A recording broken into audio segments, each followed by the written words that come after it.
오늘 설교의 제목은 소명과 사명입니다. 소명과 사명이라는 제목으로 말씀을 함께 나누도록 하겠습니다. 우리 그리스도인들이 교회에서 가끔 사용하는 용어 중에 이 소명과 사명이라는 용어가 있습니다. 이 소명과 사명을 종종 이렇게 혼동하시고 뭐가 뭔지 잘 모르겠다라고 말씀하시는 분들이 계시는데, 소명은 여러분 뭡니까?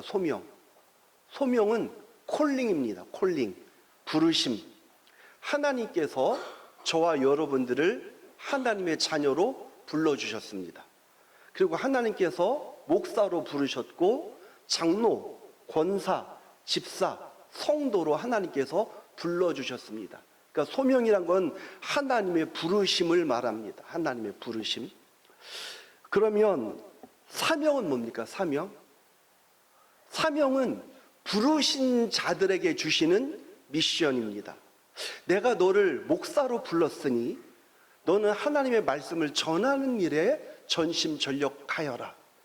내가 너를 장로와 권사와 집사로 불렀으니 너는 네가 부름받은 그 교회에서 장로와 권사와 집사와 성도로 온 힘을 다해서 힘을 내면서 살아가라라고 주신 과업, 이것이 사명입니다.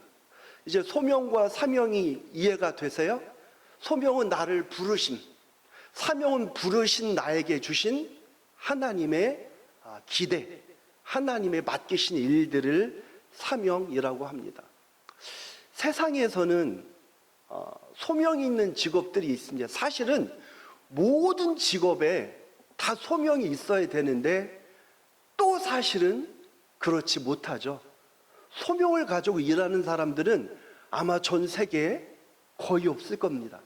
제가 생각할 때 99.9%의 사람들은 소명으로 일하는 것이 아니라 돈 때문에 월급을 받기 위해서 일합니다. 그런데 굳이 한번 분류를 하자면 소명이 있는 직업들이 있습니다. 예를 들면 군인, 나라를 지키는 일. 다른 직업을 선택할 수 있지만, 우리 교회도 박효성 집사님도 계시고 군인이 있잖아요.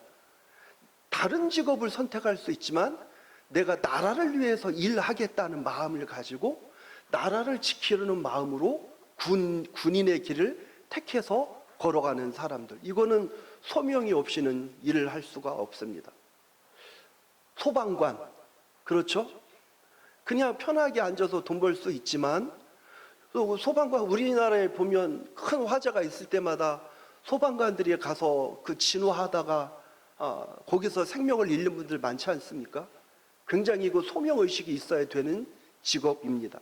이런 직업들, 애국심과 봉사와 헌신의 마음이 생겨서 나는 이걸 할 거야 라고 마음 먹는 그 마음, 이게 바로 소명입니다. 이번 주간에 제가 어떤 목사님의 설교를 이렇게 영상을 통해서 들었습니다. 그 목사님 설교 중에 굉장히 감동적인 이야기를 제가 들었습니다. 어떤 고등학교 국어 선생님의 이야기입니다. 이 국어 선생님이 2007년부터 누적 조회수가 1억 회가 넘는다고 합니다. 그만큼 굉장히 인터넷으로도 유명한, 이 선생님의 그 강의가 되게 유명해서 소문이 다 난 거예요. 그래서 사교육계, 학원가에서 이 선생님을 스카우트하려고 이 선생님에게 접근을 했습니다. 그러면서 그 학원가에서 제안을 했는데, 그 제안이 뭐였냐면, 지금 당신이 받는 연봉의 100배를 줄 테니 우리와 일합시다 라고 제안을 한 거예요. 그냥 한번 5천이라고 생각을 합시다. 연봉 5천을 받는 고등학교 국어 선생님한테 학원가에서 100배를 제안해서, 그럼 연봉이 얼마예요? 그게 빡 안 돼서요?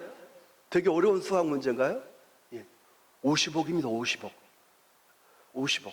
그런데 이 국어 선생님이 그 제안을 거절했습니다.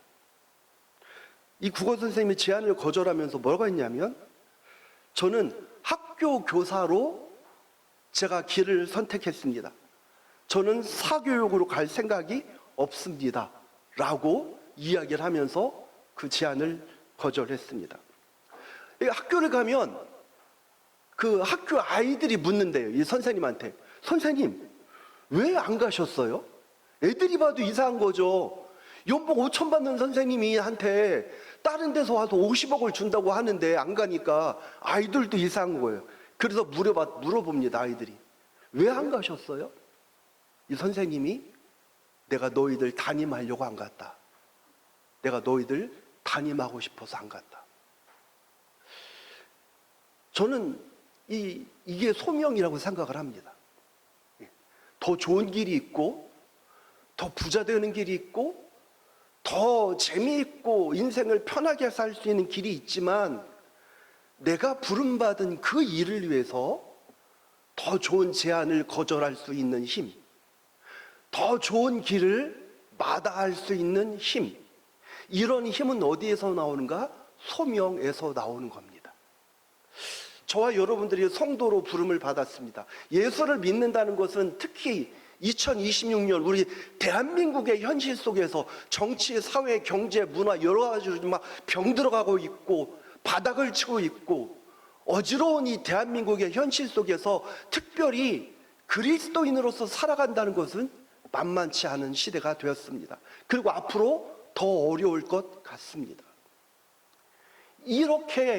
이런 대한민국 사회 속에서 저희가 이 믿음의 길을 잃지 않고 걸어갈 수 있는 힘은 어디서 나오는가?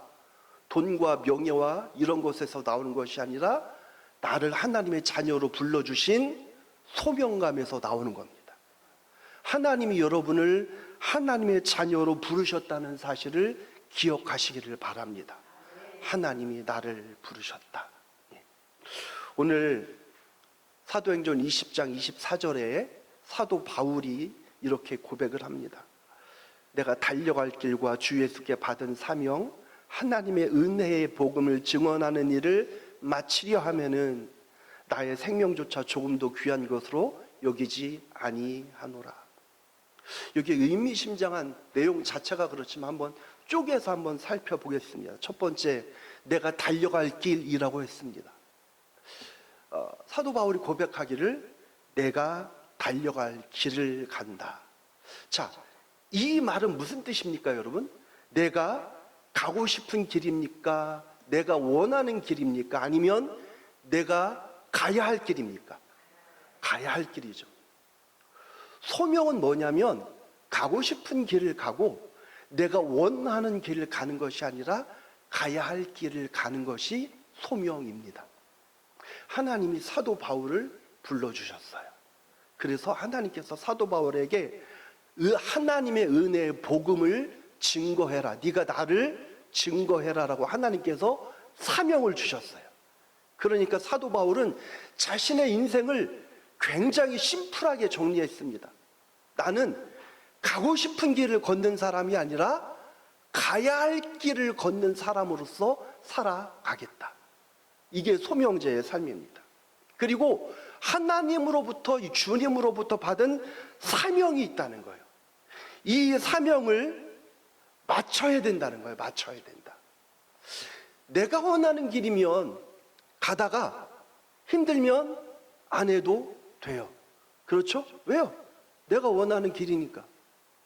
근데 내게 맡겨진 미션, 내게 맡겨진 사명은요, 힘들어도 감당해내야 합니다.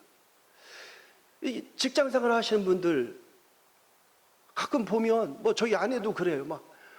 잠을 못 자고 몇 시간 동안, 하루에도 몇 시간밖에 잠을 못 자면서 일을 갖고 와서 하는 거예요. 일을 갖고 와서. 우리 다 그런 분들 많지 않습니까? 밤새도록 일하고 또 아침에 출근해서 일했는데 새벽 2시, 3시까지 일을 마쳐야 된다는 거예요. 제가 가끔 보면서 그런 말 했어요. 삼성전자 연구원도 이렇게 일을 안 할 거라고. 아니, 연봉이 얼마인데 월급을 얼마 받는데 이렇게 일을 하냐고. 제가 그랬어요. 그 뭐죠 이게? 내 일이 아니에요. 내가 직장으로부터 월급을 받는 곳으로부터 부여를 받은 일이기 때문에 힘들어도 해내야 합니다. 이게 사명인데 사도 바울은 나를 부르신 하나님의 콜링, 부르심, 소명을 생각하며 나에게 맡겨주신 사명을 내가 마치겠다라고 다짐을 했어요. 마치겠다. 근데 문제는 뭐냐면 이 일을 마치려고 하면 대가가 따라요. 그 뒤에 문맥을 보십시오. 마치려 하면은 뭐라고 그래요?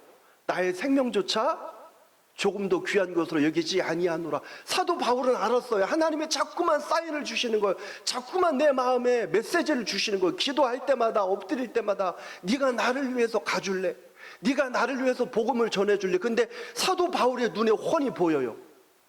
그 로마의 시대에서, 그 로마의 정권 하에서 복음을 전하는 일, 내가 복음을 가지고 로마를 향하는 일, 이거는 내 목숨이 날아갈 수 있는 일이에요. 그런데 이거 내가 하고 싶은 일이었다면 그냥 안 해도 돼요. 나하고 타협하면 되는데 사도 바울은 뭐라고 하냐면 내 생명조차 조금 더 귀한 것으로 여기지 않고 이 일을 마치겠다는 거예요. 내 일이 아니라 하나님께서 맡기신 사명이기 때문에 그렇습니다. 그러니 사도 바울은 그 소명을 생각하며 사명을 생각하며 끝까지 믿음의 길을 걸어갈 수 있었던 것입니다. 그 서두에도 말씀드렸지만 소방관이라는 직책, 군인이라는 직업, 또 다양히 많겠죠. 우리 교회도 계시지만 어르신 밤새 근무하시면서 아침에 또 일찍 출근하면서 어르신들, 그 몸이 불편하신 어르신들 다 간병하시면서, 또 어떤 분들은 직장에서, 어떤 분들은 각기 여러분이 임하고 있는 그 직업이 있을 겁니다. 사실은 다 소명을 갖고 살아야 되는데 그렇지가 못한 것이 우리 현실입니다. 왜 그럴까 생각을 해봤어요. 제가 말씀드렸듯이 어떤 직업도 소명감이 없이 할 수 있는 직업은 사실 없는데, 대한민국의 전 세계의 모든 대부분의 인구는 소명감을 갖지 않고 돈을 위해서 일을 한다고 해도 사실이 맞습니다. 이게 잘못된 것도 아니에요. 그래서 생각을 해봤습니다. 그 직분 자체가 귀하다기보다 소명감이라는 거는 그 직분 자체에서 나오는 것이라기보다는 그 직분을 대하는, 그 직업을 대하는 이 사람의 태도와 자세에서 소명감이 나오는 것 같습니다. 우리를 하나님께서 목사와 장로와 권사와 집사와 성도로 부르셨는데, 목사 그냥 대충대충, 장로 권사 대충대충, 난 이거 나 됐어. 나는 그래도 조그만 교회지만 내가 직분도 얻었고 나 그냥 어디 가도 나 성도예요 보다는 장로예요, 권사예요, 이게 더 나으니까, 집사예요, 이게 더 나으니까 이걸로 됐어. 나 목사라는 이름 하나로 됐어 라고 생각을 하기 시작하면 그때부터 힘이 없어지는 거예요. 그때부터 생명력을 잃어가는 거예요. 중요한 건 뭐냐면 그 직분과 직업보다 그 직분을 대하는 그 사람의 태도와 마음의 자세, 이것이 훨씬 더 중요하다는 겁니다. 그러니 여러분, 하나님께서 우리를 각자의 상황 가운데 불러주셨습니다. 우리를 부르신 하나님께 감사하며 믿음으로 달려가는 우리 성도들 다 되시기를 먼저 주의 이름으로 축원합니다. 그러니까 소명을 받은 사람한테는 능력이 있는데, 어떤 능력이 있냐면 거절할 수 있는 능력이 있어요. 거절할 수 있는 능력. 선생님이 연봉 5천만 원에서 50억이 될 수도 있는, 이게 보세요. 벌써 사람과 사람이 협상을 하면 딜을 하잖아요. 그러면 그쪽에서 50억을 제안했을 때는 그쪽도 계산이 있었을 거 아니에요. 내가 50억을 제안하면 이 사람 어떻게 할 거라고 계산했을까요? 좀 더 불렀겠죠? 예. 저 같으면 50억이요? 한 80억 어떠세요? 그러면 이제 저는 또 계산한 거예요. 50억을 하는데 내가 80억을 불렀으니 중간에서 적당히 타협점을 찾을 수 있겠구나. 그러면 65억, 70억으로 계획할 수 있지 않았겠습니까? 근데 그걸 물리쳤어요. 여러분, 우리나라 가끔 아시죠? 뉴스에 보도되는 어디 국방과학연구소, 아니면 우리 삼성, 현대 이런 대기업에 들어갔던 연봉을 엄청난 연봉을 받던 그 연구원들이요, 중국으로 넘어갑니다. 왜 넘어가죠? 꼬시는 거예요, 중국에서. 야, 너 그동안 네가 해놓은 자료 있지, 연구해 놓은 자료, 그리고 네가 곳곳에서 연구하면서 취합한 삼성과 그 대한민국 국방 기술의 자료를 가지고 우리한테 와. 너 연봉 2억이지? 내가 7억 줄게. 희한합니다. 다 가요. 굉장히 많았잖아요. 뉴스에 보도됐던 사례들이. 왜 그러죠? 이 돈의 힘이 엄청나게 센 겁니다. 그러니까 와, 여러분, 우리의 수준에서 연봉 2억, 1억만 돼도요, 와, 행복하게 살 수 있을 것 같지 않아요? 그런데 그 2억을 받던 사람이 만족을 못하고요, 5억, 6억, 7억을 받으러 나라의 기술을 빼가지고 자기가 평생 몸담았던 그 회사의 기술을 빼가지고 중국으로 갖다 주는 거, 공산 국가로 갖다 주는 거예요. 소명이 없어서 그렇습니다. 소명은 뭐죠? 유혹을 물리칠 수 있는 힘입니다. 저와 여러분 인생을 살아갈 때 세상에서 굉장히 많은 유혹들이 있습니다. 야, 이쪽이 편한 길이야. 네 친구들 봐, 잘 나가잖아. 먹고 마시며 누리며 신나게 살잖아. 그러니 너 있잖아, 그 길에서 잠깐 빠져나와. 왜 그렇게 열심히 하니? 네가 거기서 온 힘을 다해봤자, 네가 거기서 네 몸을 불태워봤자 무슨 소용이 있어. 이리 와 라고 세상은 끊임없이 유혹을 합니다. 소명은 뭔가 이 유혹을 물리치고 이겨내고 거부할 수 있는 힘이 소명입니다. 저와 여러분들이 세상에서 어떻게 세상을 이겼냐고요? 믿음으로 이긴다고 하죠. 믿음은 뭡니까? 내가 누구인지를 아는 거예요. 나는 하나님의 자녀로 부르심을 받았구나. 내 연봉이 뭐 1억은커녕 나는 지금 연봉 3천밖에 안 돼? 이것 때문에 내 삶의 방향이 흔들리고 왔다 갔다 할 필요가 없다는 거예요. 경제적으로 좀 어렵게 살고 우리 가정 형편이 안 좋고 나를 둘러싼 수많은 문제들이 있다 할지라도 나를 부르신 그 하나님의 은혜, 이걸 생각하면서 이 고단한 인생길 믿음으로 끊임없이 달려가야 하는 것입니다. 예. 소명을 가진 사람은 또 하나 어떤 힘이 있는가? 자신의 사명을 잘 마치기 위해서 애쓰고 노력하며 겸손합니다. 실제로 있었던 일입니다. 우리 경기도 지역에서 전원주택이 많은 마을이 어디입니까? 많은 지역이? 해일이 말고 저쪽으로 양평. 예, 양평 양수리 쪽 가면 전원주택이 많잖아요. 거기에서 있었던 실제 일이라고 합니다. 그 양평의 어느 교회에 전원마을이 있는 교회에 성도들이 많지 않았다고 합니다. 50여 명 되는 교회가 있었습니다. 근데 이 교회에서 여러분 성도들이 50여 명 되는데 그 교회 성가대가 있었는데, 성가대가 있어봤자 몇 명이나 되겠습니까? 성가대가. 근데 성가대 몇 명이 되지 않는 거예요. 그런데 그 성가대를 지휘하는 집사님이 계셨어요. 그 집사님은 음악을 전혀 전공하지 않은 사람이고 그냥 좋아하는 분입니다. 음악을. 근데 그냥 지휘를 했어요. 성가대원 한 10명 남짓 되니까 했겠죠.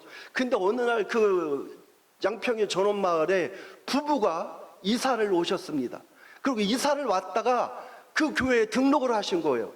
그런데 나중에 알고 보니 목사님 깜짝 놀랐고, 이분들은 어떤 분이냐면 독일에서 유학을 하고 오신 두 분 다 음악을 전공하는 부부신 거예요.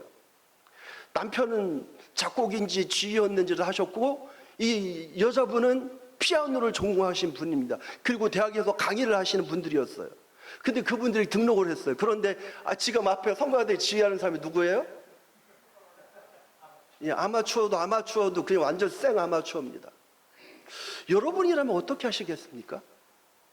이분들이 그 지역에서 5년을 살으셨대요. 예. 근데 마침 이런저런 상황 끝에 반주자가 떠나게 됐는데 그 반주자 자리를 누가 꿰찼는지 아세요? 그 독일에서 유학을 하고 오신, 박사를 받고 오신 그 여자 집사님이 반주자를 하신 거예요. 그림이 이상합니다. 지휘는 누가 해요? 지휘는 제가 하는데 반주는 누가 하냐면 박사님이 하시는 거예요. 예. 전공을 하고 오신.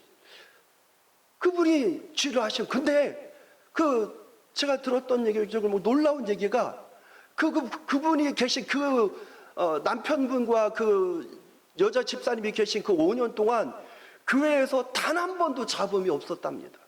단 한 번도. 뭐죠?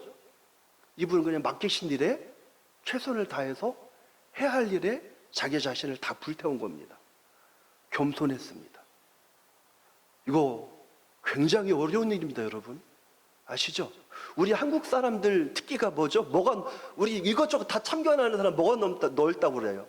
오지랖이 넓다고 그래요. 오지랖이 넓어요. 예. 오지랖. 가끔 이렇게 뭐 운동을 하러 가도 벌써 가만히 보면 이렇게 쳐다보는 분들이 있어요. 제가 옆에서 봐요. 그러면 좀 못 뛰는 분들이 있잖아요. 달리기 이제 러닝을 하더라도 조금 얼마 안 된 분들. 그럼 그냥 그분들이 이제 성장하는 과정으로 지켜보면 되는데 좋은 마음이겠죠?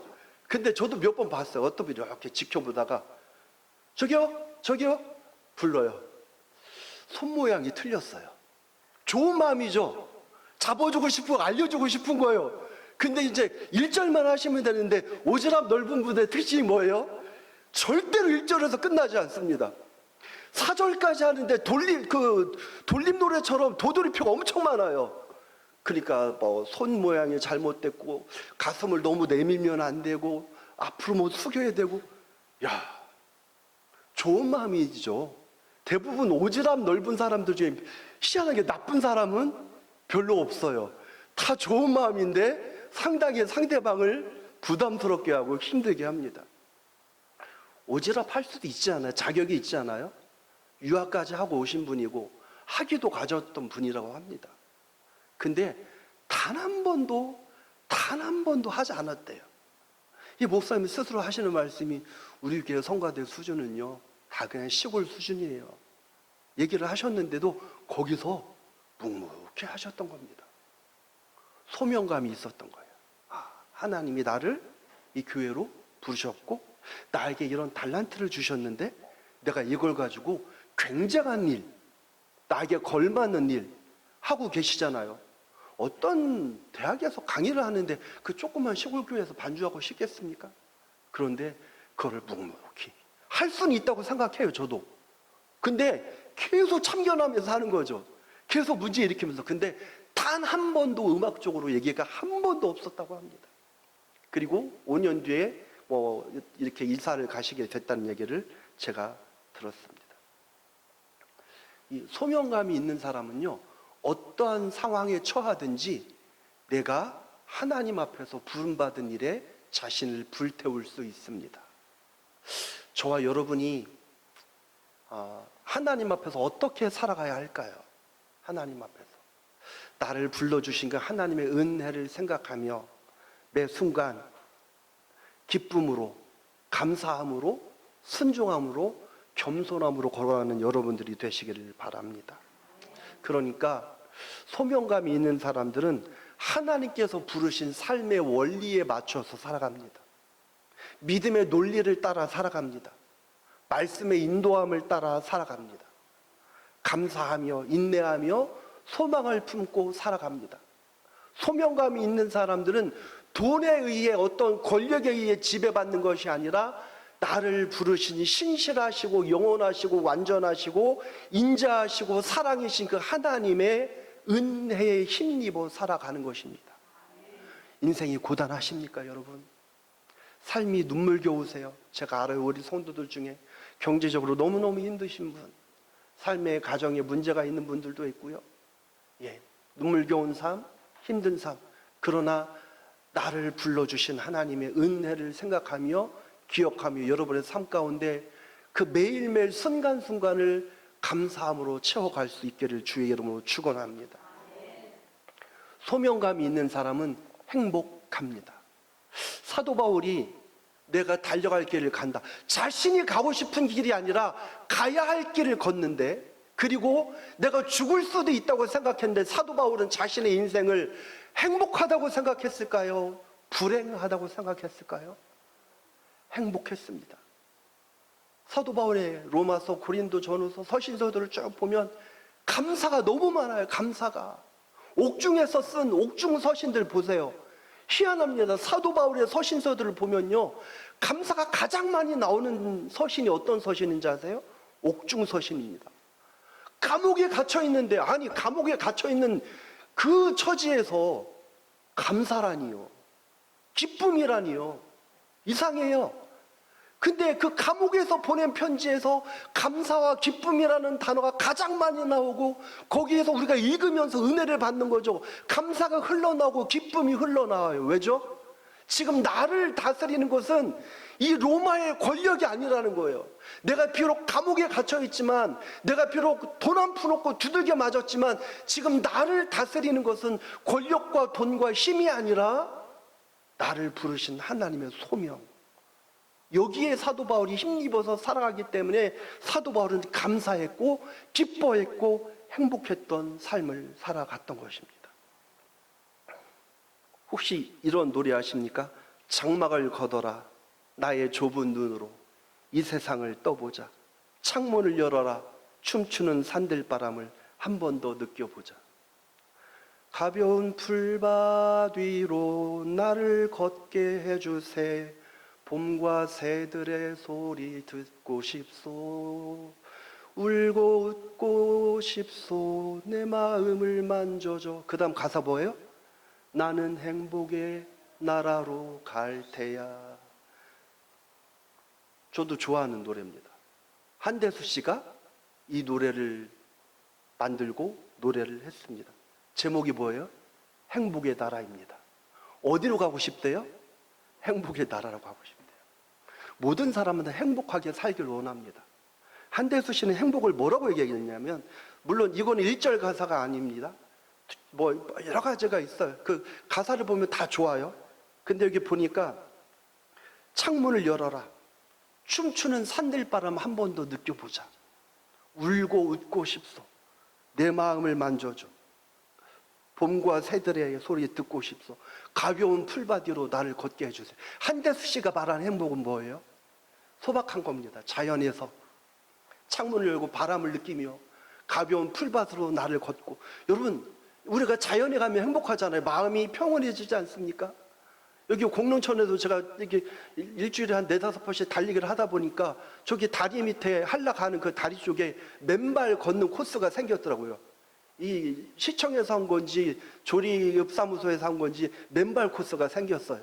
그래서 올록볼록한 그런 그 보도블록을 해서 거기를 맨발로 많은 분들이 걸으시더라고요. 사람들이 걸으면서 자연 속에서 바람을 느끼며 행복을 누리기를 원합니다. 이거는 한대수 씨가 말하는 행복의 이야기입니다.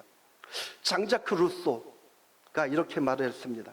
행복이란 돈이 있고 잘 먹고 소화를 하는 것이다.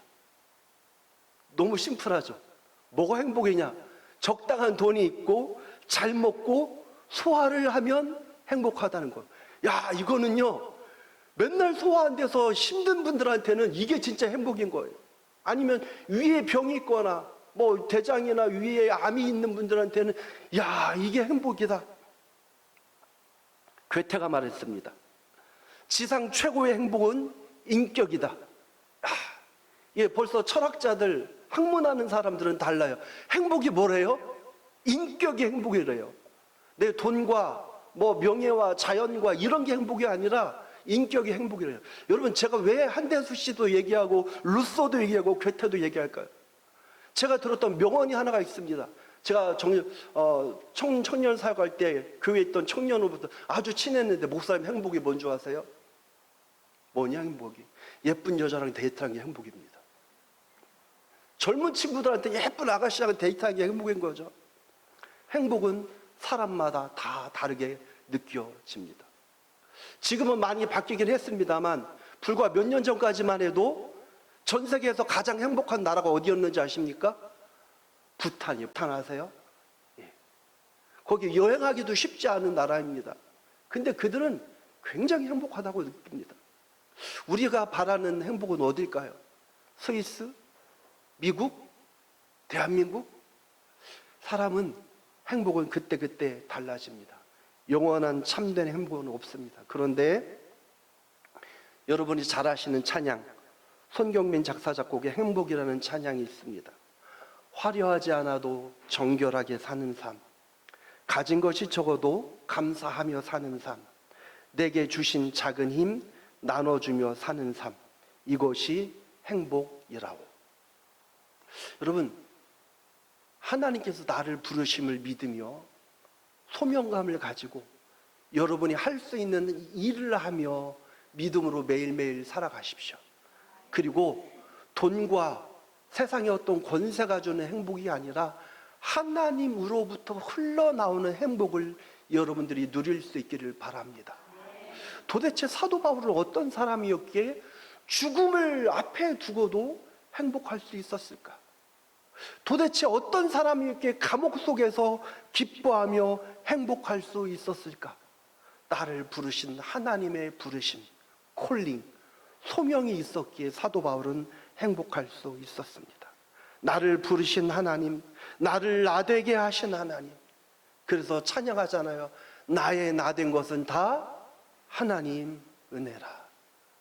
나의 달려갈 길 다 가도록, 나의 마지막 호흡 다 하도록, 그 하나님 위에 저 여러분이 인생을 힘있게 달려가면 고단한 인생 가운데 하나님께서 때마다 일마다 돕는 은혜를 주실 것이고, 인생의 고비를 만날 때마다 하나님께서 함께 하실 것이고 위로해 주실 것입니다. 마지막으로 하나님께서 저와 여러분들을 열방교회로 불러주셨습니다. 어찌어찌 하다가 우리 교회 이름이 열방교회로 만들어졌을까? 굉장히 고민을 했습니다. 처음에 교회를 개척하면서 한 교회 이름을 한 1000개쯤 생각했던 거예요. 1000개쯤. 뭘로 해야 될까? 뭘로 해야 될까? 이것저것 얘기도 하고 아내하고 대화도 하면서 이것저것 고민도 하다가 별얘기를 다 했어요. 막 뭐 샘물교회, 뭐 맑은 샘교회 막 해서 이쁜 교회 이름도 있었고요. 그러다가 하나님 앞에 기도하면서 열방교회로 교회 이름을 정했습니다. 어쩌다 열방교회가 세워졌고, 김유신 목사는 열방교회를 개척을 하고, 여러분들은 어떻게 하다가 도대체 열방교회 성도가 되셨습니까? 최근에 이제 얼굴을 뵙는 분도 계시고, 또 처음 이곳에 오자마자 함께 하신 분들도 계십니다.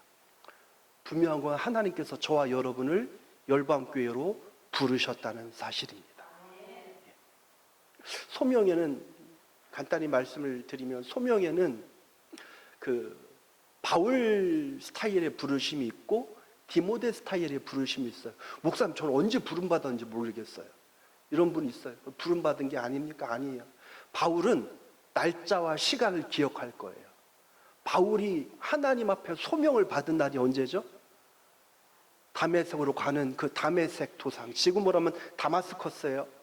다마스커스로 가는 그 길 한가운데서 하나님께서 사도 바울을 강력한 하나님의 주권으로 치셨어요. 사울아 사울아, 네가 왜 나를 핍박하느냐. 사도 바울은 그날과 그 시를 정확히 기억할 겁니다. 몇 년, 몇 월, 며칠, 몇 시쯤. 사도 바울의 부르심입니다. 가끔 소명을 확인하고 하나님의 자녀됨을 깨닫고 부르심을 받은 사람들 중에 이걸 정확히 기억하는 날도 있어요. 내가 전혀 세상 가운데서 마음대로 살다가 어느 날 이렇게 부름을 받아. 혹은 어떤 사람은 사건으로 기억하는 사람도 있어요. 내가 하나님 앞에서 믿음으로 살 사람이 아니었는데 하나님께서 어느 날 나한테 질병이 찾아왔어요. 그때 하나님께서 나를 부르시고 하나님으로 인도한 사람도 있고, 어떤 사람은 경제적인 어려움 가운데서 하나님께서 그 사람에게 감동과 은혜를 주시고 마음을 자극하시고 영혼을 만져주셔서 부르신 사람도 있어요. 또 반대로 디모데식의 부르심도 있습니다. 디모데는 모태신앙이에요. 너 외조모로 있어 어머니 유니게 속에 있는 그 믿음을 통해서 네가 믿음의 사람이 되었다.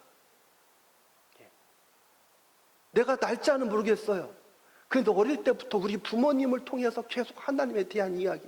근데 이게 하나님을 떨칠 수가 없어요. 우리 할머니, 할아버지로부터 들은, 우리 부모님으로부터 들은, 나의 사랑하는 책 비록 헤어졌으나 어머님의 무릎 위에 앉아서 재미있게 듣던 어머님이 전해주셨던 그 하나님. 내가 막 드라마틱한 사건도 없었고 드라마틱한 날짜를 기억하지 못하지만 내 인생 가운데 촉촉하게 스며들었던 그 하나님의 임재하심, 이것도 부르심입니다. 하나님께서 저와 여러분을 불러주셨습니다. 열방교회 성도 되게 하셨습니다. 여러분, 우리 열방교회로 여러분을 불러주시면서 하나님께서 사명을 주셨습니다. 그곳에서 네가 할 수 있는 일을 해라. 교회의 헬라어는 에클레시아입니다. 에클레시아. 그런데 이 에클레시아는 두 가지의 단어가 결합된 겁니다. 뭐뭐로부터라고 하는 에크라는 단어와 갈레오라는 이 단어가 결합한 겁니다. 이거는 뭐냐면 부르다라는 뜻입니다. 그러니까 이 두 단어가 에크와 갈레오라는 단어가 결합이 돼서 두 단어가 결합해서 에클레시아가 만들어졌습니다. 그러니까 뭐뭐로부터 부르다. 세상으로부터 부르셨습니다. 먼저 저와 여러분을 하나님의 자녀로 부르셨습니다. 그리고 열방교회로 불러주셨습니다. 우리 하나님을 위해서 나를 부르신 하나님의 그 소명을 깨닫고 사명감을 가지고 하나님께서 허락하시는 날까지 온 힘을 다해서 믿음으로 걸어가는, 그래서 우리가 가진 것이 없어도 행복한, 부유하지 않아도 행복한 그런 가정, 그런 성도, 그런 우리 열방교회 성도들 다 되시기를 주의 이름으로 축원합니다. 하나님 아버지.